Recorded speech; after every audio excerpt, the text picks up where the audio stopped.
sana. Asanteni. Kabla hata niseme majina yangu, nataka kwanza tusimame zote. Viongozi kaeni chini, viongozi. Wananchi simameni. Nataka tuchape makofi 5 ya viongozi hawa.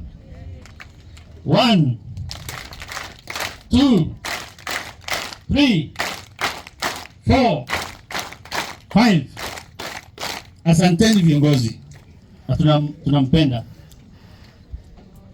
Kwa majina ni Mwangi James, ndiye founder wa NGO inaitwa African Center for Corrective and Preventive Action. Na hiyo makofi yenu wabunge na wanakamati ni shukrani, kwa sababu wakati wa mwisho viongozi walikuwa hapa wa hii kamati ya defense wakiongozwa na Emeritus Chairman Githinji. Ilikuwa kama miaka 8 years.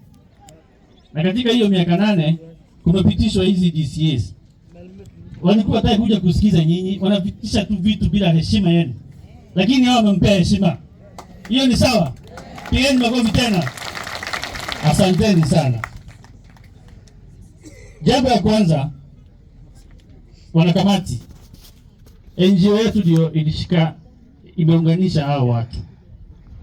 Na kwa kweli umejua hii area ni conflict zone between communities.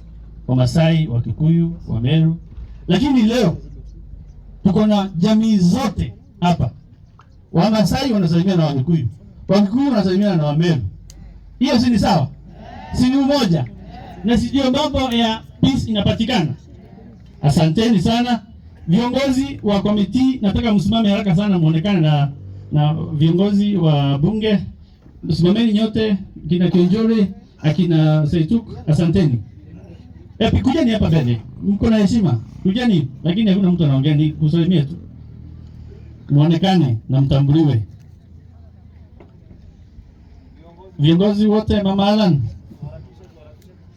Honorable committee, these leaders represent all communities: Meru, Kikuyu, Masais, Rendile, Turkana. There are several others hawako.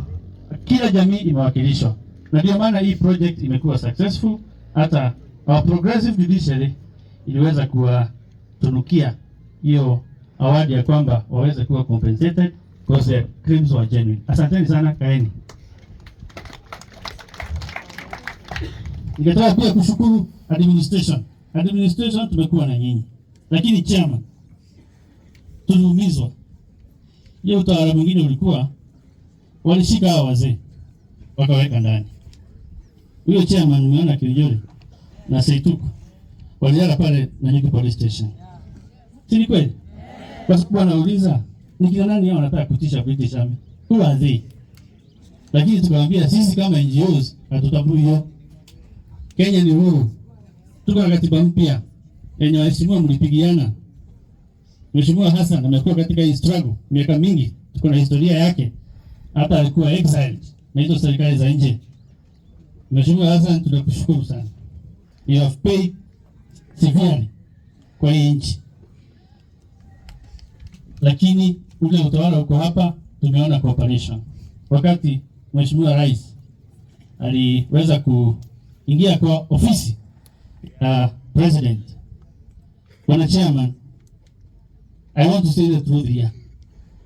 1 month after Ruto was sworn in as president of Kenya, tulitumiwa barua ya IGLC, tukatumiwa form ya claim. Kwa hivyo hiyo ni kitu ambayo sisi kama non-state actors na hao viongozi tunashukuru serikali, kwa sababu hiyo miaka 3 tulilimana na hiyo serikali ilikuwa hapa na wabeberu ambao walikuwa nasema hawatakiwa hapa. Tulikuwa tunaumizwa sana. Hata hii compensation ambayo inakaribia, na nitapeana hizo document hapa kwa chairman, ni kwamba hii mambo inaisha na hii serikali imesukuma. Tumeingia mlango yote. Chairman anatusikiza, tunaenda mpaka bunge na wakili Kubai. Tunasikizwa. Tunakutana naye mahali mingi. Wana kamati kule maofisi za bunge. tunawaambia kule tumekwama, tunatumia ofisi ya Duale makaratasi, na tunasikizwa. Kila action tunafanya tunaona reaction, na ni reaction ya kusaidia nyinyi. Kwa hivyo hii serikali mpigie makofi. Lakini siku ya leo, kwa sababu tuko na mikutano mingi na sitaki kutupa wakati mwingi hapa, kwa sababu tutaweza pia huko kwenda town for comprehensive stakeholder engagement na hii committee, ni kwamba hao wananchi ambao tuliwashikanisha wote katika hii area waliumizwa karibu kutoka 1964. Hakuna, there has not been any opportunity ya ku bring accountability to Patuk. Lakini tukasema, hata kuna mzungu anaitwa Rede, ni expert, alikuwa anasema makesi yote ya Patuk ni anachukua. Alituuliza, hii kesi mnachukua mnaweza? Tukamwambia hii Kenya ni huru. Article 4 imesema all international law, hizo protocol zote they form part of the laws of Kenya. We want to test our constitution whether it's functional. We want to see whether our judiciary is progressive enough to support Kenyans. Na tulipata ruling. Kwa hivyo sisi tunaona ya kwamba Kenya iko sawa kwa sababu tunasikizwa na hakuna vita. Kama ndugu yangu Baya amesema, sio hii mkutano ya kusema the British waende. Hapana. Tunataka kuona sustainable training. But chairman, there's no way in the world where a military base can be established in a conservancy. A conservancy is a very sensitive area. Hapo ni mahali ya wanyama kukaa.